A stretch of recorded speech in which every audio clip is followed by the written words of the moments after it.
चेरीलन। नमस्ते बच्चों, चेरीलन में आपका स्वागत है। गणित कक्षा 4, विषय भोपाल की सैर। आज हम एक कहानी सीखने जा रहे हैं। इस कहानी में कई छात्र हैं जो अलग अलग तरह की गतिविधियां कर रहे हैं और इन गतिविधियों के माध्यम से हम जोड़, घटाव, गुणा और भाग सीखेंगे। चलिए शुरू करते हैं। कुछ छात्र भोपाल की यात्रा पर जा रहे हैं। मुझे उम्मीद है कि आप जानते हैं कि भोपाल मध्य प्रदेश की राजधानी है। जब छात्र जाने के लिए तैयार हो रहे थे तो उनके शिक्षिका मिस मीनाक्षी और मिस्टर राकेश आपस में बात कर रहे थे। मिस मीनाक्षी ने कहा कि उन्हें 4 बसों की जरूरत है, जबकि मिस्टर राकेश ने कहा कि उन्हें 5 बसों की जरूरत है। मीनाक्षी मैडम ने बताया कि प्रत्येक बस में 50 सीटें हैं। राकेश सर ने सुझाव दिया कि पहले हमें ये जानना चाहिए कि वास्तव में कितने छात्र यात्रा पर जा रहे हैं, इसलिए उन्होंने गिनती शुरू की। कक्षा 1 में 33 छात्र हैं, कक्षा 2 में 32 छात्र हैं, कक्षा 3 में 42 छात्र हैं, कक्षा 4 में 50 छात्र हैं, कक्षा 5 में 53 छात्र हैं। तो बच्चों, क्या आप मुझे बता सकते हैं कि कुल कितने छात्र यात्रा पर जा रहे हैं? चलिए एक साथ गिनते हैं। सबसे पहले हमें इकाई स्थान के अंकों को जोड़ना है। 3 जोड़ 2 होता है 5, 5 जोड़ 2 होता है 7, 7 जोड़ 0 होता है 7, 7 जोड़ 3 होता है 10। तो हम 0 को इकाई स्थान पर लिखते हैं और 1 को दहाई स्थान पर ले जाते हैं। अब चलिए दहाई स्थान के अंकों को जोड़ते हैं। 1 जोड़ 3 होता है 4, 4 जोड़ 3 होता है 7, 7 जोड़ 4 होता है 11, 11 जोड़ 5 होता है 16, 16 जोड़ 5 होता है 21। हम 1 को दहाई स्थान पर लिखते हैं और 2 को सैकड़ा स्थान पर ले जाते हैं। तो हमें कितने छात्र मिले? हाँ, हमें कुल 210 छात्र मिले। 210 छात्र यात्रा पर जा रहे हैं। मुझे उम्मीद है कि आप में से कई ने यही उत्तर पाया होगा। अब कुछ छात्रों ने सोचा कि क्या 4 बसें पर्याप्त होंगी? चलिए इसे पता लगाते हैं। एक बस में 50 छात्र बैठ सकते हैं। 2 बसों में 50 जोड़ 50 होता है 100, तो 100 छात्र बैठ सकते हैं। 3 बसों में 50 जोड़ 50 होता है 150, तो 150 छात्र बैठ सकते हैं। 4 बसों में 50 जोड़ 50 होता है 200, तो 200 छात्र बैठ सकते हैं। हम इसे एक और तरीके से देख सकते हैं। आप देख रहे हैं कि 50 बार जोड़ा जा रहा है। बार जोड़ने के बजाय हम गुणा का उपयोग कर सकते हैं। चूंकि 50 को 4 बार जोड़ा गया है, हम 50 को 4 से गुणा कर सकते हैं। चलिए करते हैं। 50 को 4 से गुणा करते हैं। 4 गुणा 0 होता है 0, तो 0 इकाई स्थान पर लिखते हैं। 4 गुणा 5 होता है 2, तो 0 को इकाई स्थान पर और 2 को 100 के स्थान पर लिखते हैं। जब हमने जोड़ा तो हमें 200 मिला और जब हमने गुणा किया तो भी हमें 200 मिला। तो बच्चों, बार बार जोड़ने को गुणा से बदला जा सकता है। अब हमें पता है कि 4 बसों में 200 सीटें हैं, लेकिन 210 छात्र हैं। इसका मतलब है कि 10 छात्रों के लिए सीटें नहीं हैं।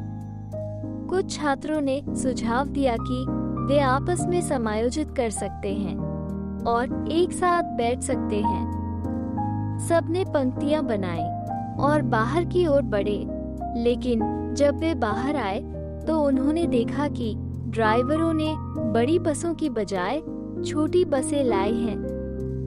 अब हर छोटी बस में केवल 35 छात्र बैठ सकते हैं। सभी छात्रों को समायोजित करने के लिए कितनी बसों की आवश्यकता होगी? चलिए इसे पता करते हैं। यदि प्रत्येक बस में 35 सीटें हैं, 2 बसों में 35 जोड़ 35 होता है 70, तो 70 छात्र बैठ सकते हैं। 3 बसों में 70 जोड़ 35 होता है 105, तो 105 छात्र बैठ सकते हैं।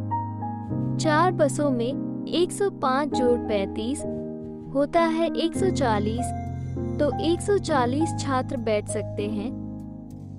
5 बसों में 140 जोड़ 35 होता है 175, तो 175 छात्र बैठ सकते हैं।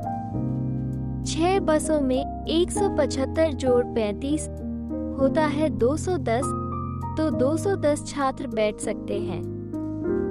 तो हमें 210 छात्रों को समायोजित करने के लिए 6 बसों की आवश्यकता है। यदि प्रत्येक बस में 35 सीटें हैं, छात्रों ने फिर अपनी यात्रा शुरू की। रास्ते में किसी ने कहा कि अगर वे बिना रुके चले तो वे 2 घंटे में भोपाल पहुंच सकते हैं। हालांकि बीच में रुकना जरूरी है, इसलिए उन्हें कुछ स्थानों पर रुकना पड़ेगा। मीनाक्षी मैडम ने कहा कि वे सुबह 9 बजे चलना शुरू करते हैं और बिना रुके चलते हैं तो वे 11 बजे तक भोपाल पहुंच सकते हैं। भीम सर ने बताया कि भोपाल लगभग 70 किलोमीटर दूर है, जबकि राकेश सर ने सुझाव दिया कि शायद वे भीमबेटका में रुके, जो यहाँ से 50 किलोमीटर दूर है। शिक्षकों ने छात्रों से पूछा, अगर वे भीमबेटका में रुकते हैं तो वे वहाँ कब पहुँचेंगे? क्या वे 10 बजे से पहले पहुँचेंगे, 10 से 11 बजे के बीच, या 11 बजे? चलिए सोचते हैं। भोपाल की कुल दूरी 70 किलोमीटर है, जिसे तय करने में 2 घंटे लगते हैं। भीमबेटका 50 किलोमीटर दूर है, इसलिए वहां पहुंचने में 1 घंटे से अधिक समय लगेगा। इसलिए वे 10 से 11 बजे के बीच भीमबेटका पहुंचेंगे। छात्र अपनी यात्रा जारी रखते हैं और जल्द ही नर्मदा नदी पर बने पुल को पार करते हैं। शिक्षक ने उनसे पूछा कि वे पुल की लंबाई का अनुमान लगा सकते हैं। कुछ छात्रों ने कहा कि ये 50 मीटर लंबा हो सकता है, किसी ने कहा 100 मीटर और कुछ ने कहा इससे भी अधिक। मीनाक्षी मैडम ने एक बोर्ड की ओर इशारा किया जिस पर लिखा था, इस पुल की लंबाई 756.82 मीटर है। इसलिए उन्होंने अनुमान लगाया कि नर्मदा नदी की चौड़ाई लगभग 500 मीटर है। एक छात्र ने कहा कि उन्हें 500 मीटर की लंबाई का अंदाजा नहीं हो रहा है। मीनाक्षी मैडम ने समझाया, अगर हमारी बस 5 मीटर लंबी होती तो इस पुल पर एक के पीछे एक कितनी बसें खड़ी हो सकती? चलिए पता लगाते हैं। पुल की कुल लंबाई 500 मीटर है और यदि प्रत्येक बस 5 मीटर लंबी है तो हम 500 को 5 से विभाजित करेंगे। 5 गुणा 1 होता है 5। हम 5 को 5 के नीचे लिखते हैं और घटाते हैं तो हमें 0 मिलता है। अब ऊपर से लाने के लिए केवल 2 शून्य बचे हैं। हम इन 2 शून्यों को एक के बाद रख देते हैं जिससे हमें 500 मिलता है। तो 500 को 5 से विभाजित करने पर 100 आता है। इसका मतलब है कि इस 500 मीटर लंबे पुल पर 100 बसें एक के पीछे एक खड़ी हो सकती हैं। बस आगे बढ़ती है और कुछ देर बाद एक ईंधन स्टेशन पर रुकती है।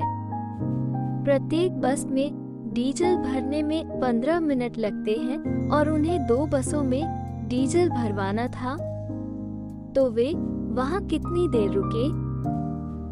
अगर एक बस में 15 मिनट लगते हैं तो 2 बसों में हम 15 को 2 से गुणा करेंगे। 2 गुणा 5 होता है 10, इसलिए हम 0 को इकाई स्थान पर लिखते हैं और 1 को दहाई स्थान पर जोड़ते हैं। फिर 2 गुणा 1 होता है 2, 2 जोड़ 1 होता है 3, तो समय लिया गया 30 मिनट। इसलिए उन्होंने डीजल भरवाने के लिए 30 मिनट रुके। छात्रों ने देखा कि प्रत्येक बस में 100 लीटर डीजल भरा गया, जिसकी लागत 3,500 रुपए आई। शिक्षक ने पूछा, 1 लीटर डीजल की कीमत कितनी है? ये पता लगाने के लिए हम कुल लागत को डीजल की मात्रा से विभाजित करेंगे। अब हम 3,500 रुपए को 100 लीटर से विभाजित करेंगे। पहले हम 100 को 3 से गुणा करेंगे जिससे 300 मिलेगा। हम इसे 350 के नीचे लिखते हैं और घटाते हैं। 0 घटा 0 होता है 0, 5 घटा 0 होता है 5, 3 घटा 3 होता है 0। अब हम शेष 0 को नीचे लाते हैं जिससे हमें 500 मिलता है। फिर हम 100 को 5 से गुणा करते हैं जिससे 500 मिलता है। हम इस 500 को 500 के नीचे लिखते हैं और घटाते हैं। 500 घटा 500 होता है 0, इसलिए 3,500 रुपए को 100 से विभाजित करने पर 35 आता है। इसका मतलब है कि 1 लीटर डीजल की कीमत 35 रुपए है। छात्रों ने अपनी भोपाल यात्रा में बहुत कुछ सीखा, जिसमें उन्होंने असली जिंदगी में गणित का अनुभव किया। मुझे उम्मीद है कि आप सभी ने भी इस यात्रा का आनंद लिया होगा। धन्यवाद। Cherry Learn